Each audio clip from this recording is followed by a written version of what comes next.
So today, we have one of my absolute favorite rides. Y'all ready for this?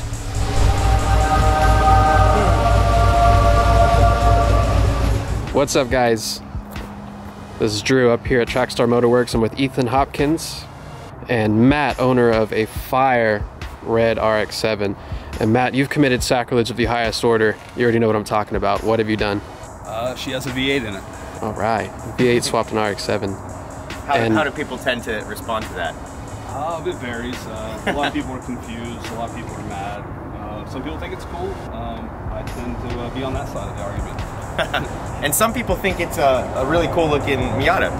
Yeah, it does, especially with the headlights popped up. It gets some Miata comments a lot. I guess people don't see enough of these on the road anymore. Well, we like Miatas too, but I definitely really love this. Yeah, it's a really badass Miata. So what's the rundown on the motor for the people at home? Well, it is an LS1. It's from an 04 GTO, so it's the LS6 aluminum block. It is a forged rotating assembly with a cam and some really nice headwork on some 241 heads. Other than that, pretty basic little small block. Who put all that together? I actually work for a company called ATK Engines, and the lead engine builder there, Mark Johnson, put the long block together for me. The cylinder heads were actually ported by a gentleman named Matt Helms of Psycho Cylinder Heads. He does an amazing job. You can literally send him anything and he'll take care of it. And this engine, something close to it anyway, a clone and iron block version's available in a catalog through them. And other than that, so this motor is available. We'll see what it does on the dyno today. I'm expecting good things because we've already driven it on the street. Matt's been driving it around for a while. Expecting, you know, hopefully some mid 400s. We'll see what it ends up at though.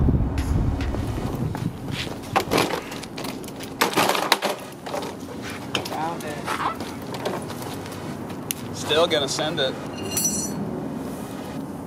So Ethan, what are you doing under there right now? I am pulling out one of his primary oxygen sensors so that I can put in my wideband.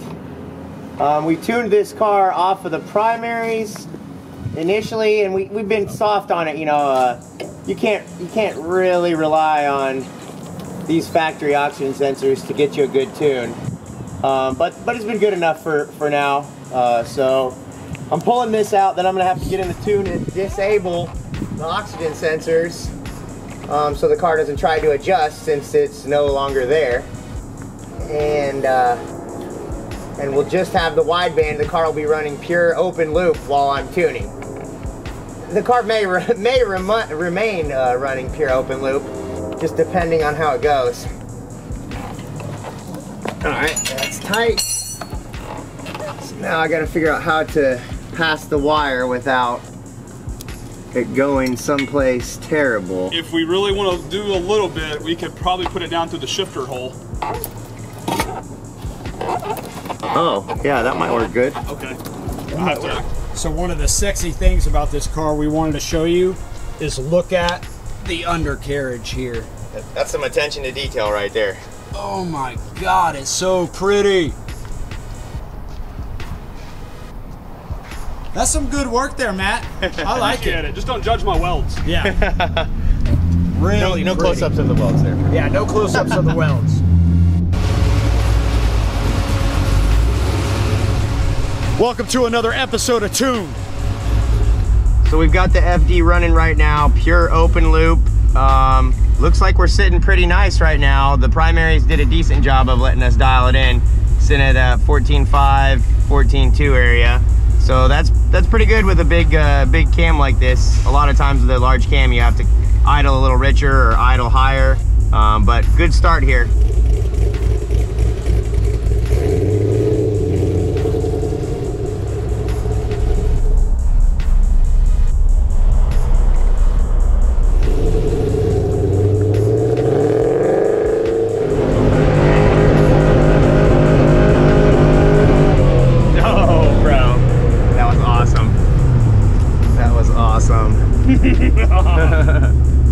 Look at that back there.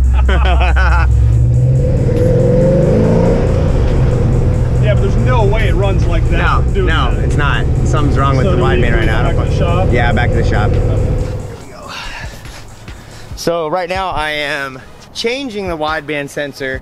We had this one in there, but we were getting inconsistent readings. I thought that was a working one, but they all got to fail at some point. Seems like if you're running E85, they're gonna fail a lot faster. If you got like an up pipe, so you're getting moisture in there sometimes, they're gonna fail a lot faster. So a good way to check your wideband and make sure it's still reading right is you need to have it out in the open air, or like having not run the car for a while, so there's no fuel just still chilling in there. But so I'm about to turn it on right now, just the wideband, and what we should see, what we should see is the numbers go stay at 14.7 at first, then they should dip down to maybe 12 or 13, and then they'll scale all the way up off the charts lean. Now it's scaling up and off the charts to full lean, which of course the air in a non-running motor should be not having fuel in it, full lean. So that tells me that at least the oxygen sensor is close to right. If it doesn't give you that, then it's definitely no good. Yeah. Woo! Woo! Some tunage and some hoonage. Absolutely. So right now I just got the real-time tuning working on Matt's FD. So it's actually following us in the VE table. This car's on speed density, so there's no math here. We're operating just on the speed density table. You can see, and it's pure open loop and with no adjustment right now. So it's idling at, I don't know, it's bounced around. It was at 14.7, now it's at like a mid or high 15. But so that's the area of the map that we're in right now. And the way this fueling works on these is, this is the VE table, and then there's power enrichment on top of the VE table. So what I just saw when we went for a drive was that we were good until he was really close to crossing into power enrich. I saw like a 14 air fuel right before it hit power enrich, and then once it hit power enrich, it went like 12. You know, dipped way down into the right range. But so I know that I need to probably add some fuel here, but then I need to take some fuel out of the PE tables to get the car to smoothly transition into power enrichment operation. All right, so we've done a bit of street driving here with the wideband in and got a pretty good looking map. Still have a tiny bit of refinement to do, but that can probably be done on the dyno. Couple things of note right now. We just came from a pull. The ignition timing spark advance, that is a quite low number out there, and I do not believe that is the number that I have, or even close to the number that I have in the actual timing table. So I need to do some investigation there. Other note is like, so here's a real rip, whap, and we got no knock retard going on. Granted, our timing is very low, so like I said, need to investigate that. So I found the reason for the low timing. I first set this car up over at Matt's house, and we were chasing a lot of details, set it up as far as put it into speed density. Important to note that the high octane table and then the low octane table are different, of course, but once you go speed density, it operates off of the low octane table. So I knew that I had 22 degrees or so in the other table, and I was seeing those 15 in the log. So the low octane table has 19, plus it probably had 2 degrees taken away for intake air temp or coolant temperature. So the numbers we were getting were coming from the low octane timing map, not the high octane. So right now I need to go and populate both tables with the same information, and any changes should be done on the low octane table, really. All right, 4th and 1500. Yeah.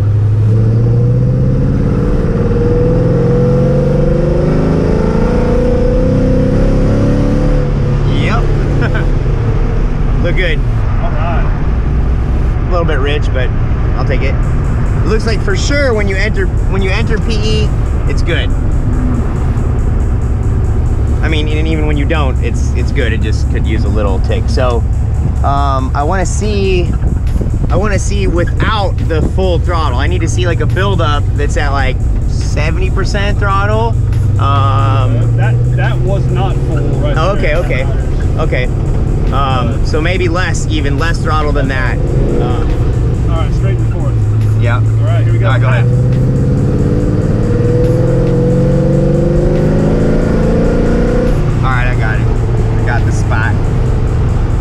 something I want to highlight for you guys is that anytime you have a VE table, you know, that's volumetric efficiency of the motor. So anytime you have a VE table, the numbers should, this car is all motor. If the engine is well modified and we think it's, you know, it's really flowing, then you should expect to see numbers close to 100%. It looks like I'm a little bit over that. It's pretty hard to get any non-forced inducted vehicle to make beyond 100% efficiency. So if you see numbers on an all-motor car like that, it's requiring 115, 120, that probably means that some other underlying fuel characteristic is wrong, like injector size, injector dead time, something along those lines is going to be wrong if you end up. And then on boosted cars, it's helpful to know kind of what to expect. Something like if this continued out, this went out to say 150 kPa, that'd be like 7.5 pounds of boost. Then I would, given these 103, 104 here, I would expect that out at 150, that I should be at about 125, maybe as high as 135, somewhere in that area. So you can expect, and then if you're at say 14 pounds, which would be 200 kPa, then a good rough starting point would be to double the number that you're at 100 kPa.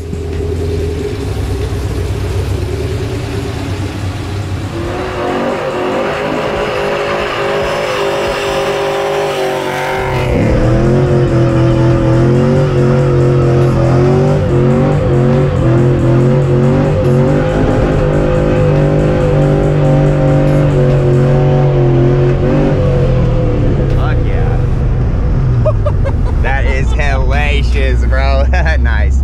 Look at that smoke back there.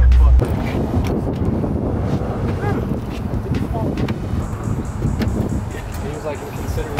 Yeah. So you're saying only the outer two? Yes.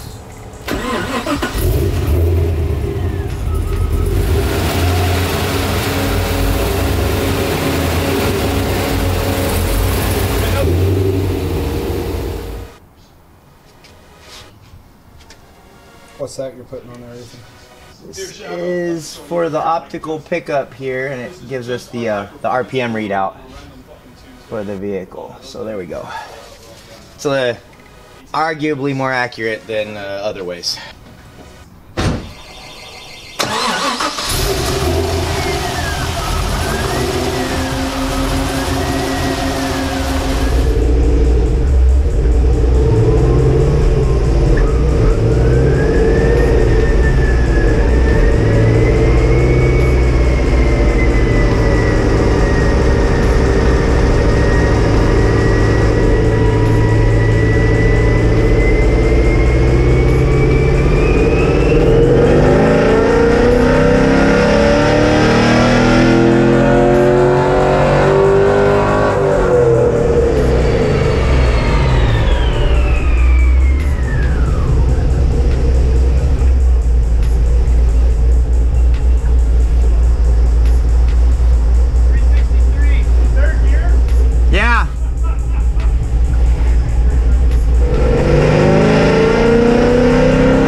It was running pretty rich, and there's still a lot of timing to add in.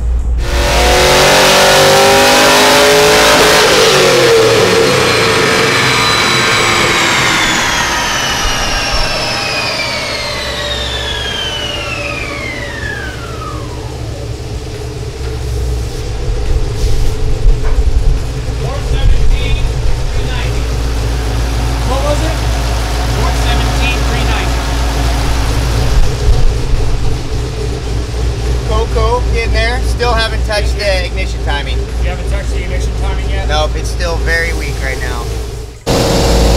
Well guys, once again, Chen has to bring the toys and we don't get anything done. Again. So good looking.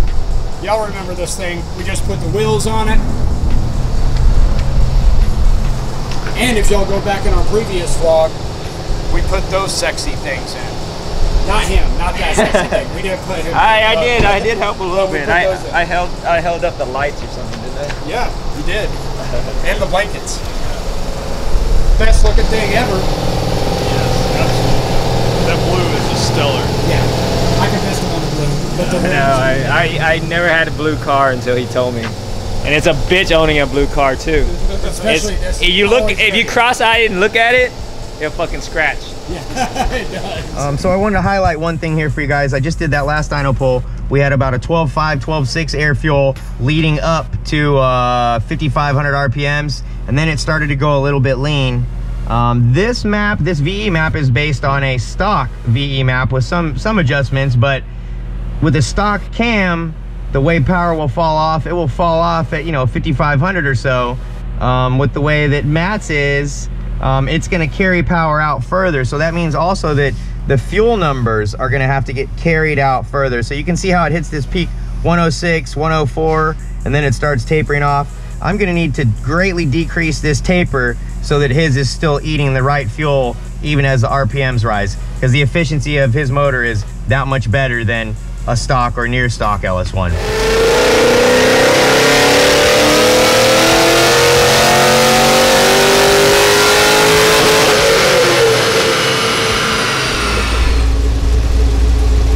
Heat soak?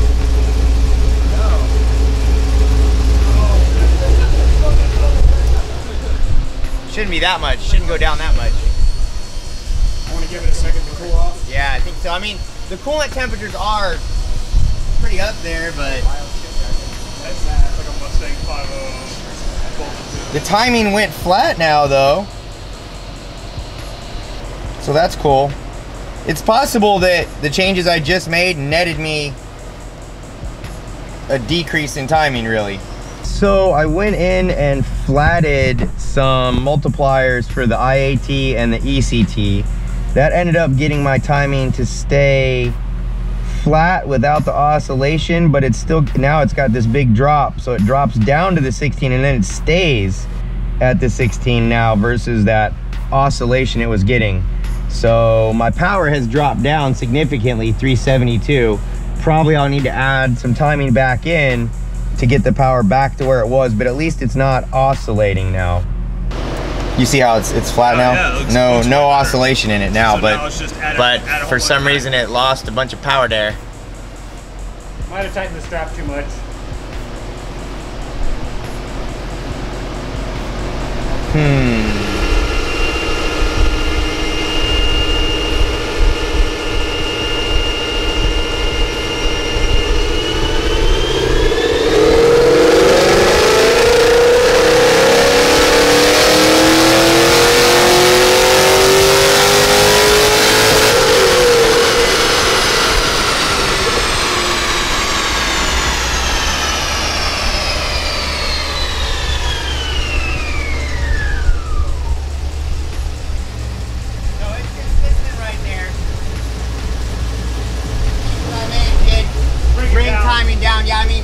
There's IAT that can affect the timing, there's the ECT that can affect the timing, and a couple other things.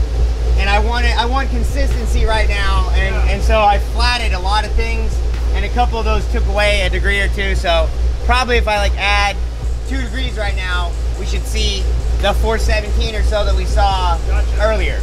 Cool.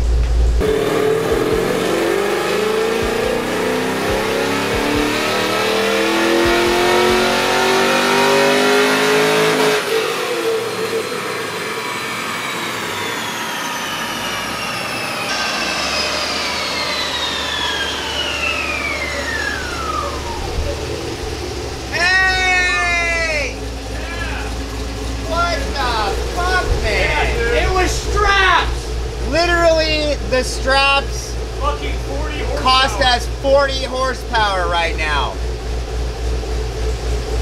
What? Actually, yeah. What? Yeah, that's like almost 50 horsepower.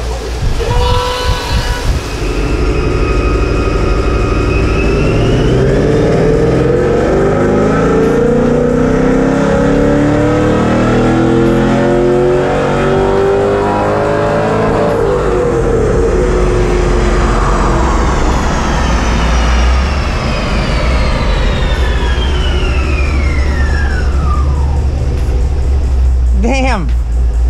The torque, it grabbed it tight. It grabbed like 5-6 foot-pounds more of torque right there. Now, observe. We have the duty cycle is a smooth increase. The white line spark timing comes down when I ramp in, stays down, and then ramps just a little tick at the end. Injector pulse width comes up, stays pretty consistent there. Don't have any weird mountain or valleys along there, so that's what you want. You want all this stuff to look, as soon as you begin the pull, everything should be smoothly scaling in whichever direction it's going. No jumps, no drops. That's what I'm looking for. Thank you guys for checking out another episode of Tuned. We are all done with the V8 RX7 today. Some emotional roller coaster there.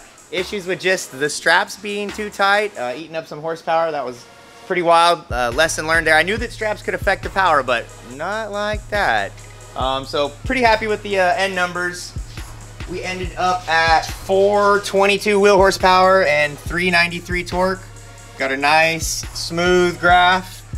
Almost gaining power all the way to the end. I think that if he had like an intake manifold and throttle body on there, we could get this line to pull up and stay in this area, which would be, you know, 450, 440. I was kind of expecting in the 440 area, but you know, maybe next time.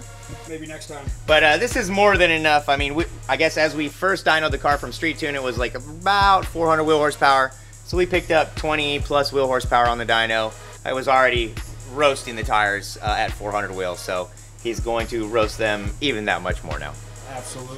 Make sure you guys hit like and subscribe, and check us out next week. We'll see y'all then.